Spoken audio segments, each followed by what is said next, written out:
నరేంద్ర మోడీ 2 ప్రపంచ రికార్డులు సాధించారు 8 రోజుల 5 దేశాల విదేశీ పర్యటనతో.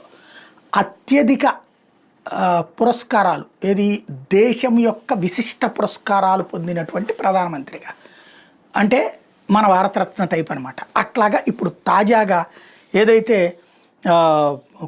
ఈ తాజాగా జరిగినటువంటి టూర్లో 3 దేశాల వాళ్ళు వాళ్ళకి సంబంధించినటువంటి అత్యున్నత పురస్కారాలు ఇచ్చారు. అందులో హైయెస్ట్ సివిలియన్ అవార్డ్ ఆఫ్ నమీబియాకి సంబంధించినటువంటి అవార్డును కూడా ఇప్పుడు ఇచ్చారు. డాక్టర్ నెటుంబో నాంది ఈ అవార్డుని తాజాగా ప్రదానం చేశారు. ఇంకొక వైపున 3 దేశాలది, అట్లా టోటల్గా కలిపి ఇప్పటిదాకా అత్యున్నత పురస్కారాలు 27 లభించినాయి. ఇదే సందర్భంలో ఇప్పుడు ఈ ట్రిప్లో 4 అవార్డులు లభించినాయి. అది ఒక ఎత్తు అయితే, మరొకటి ఒక ప్రధానమంత్రి స్థాయిలో భారత ప్రధానమంత్రి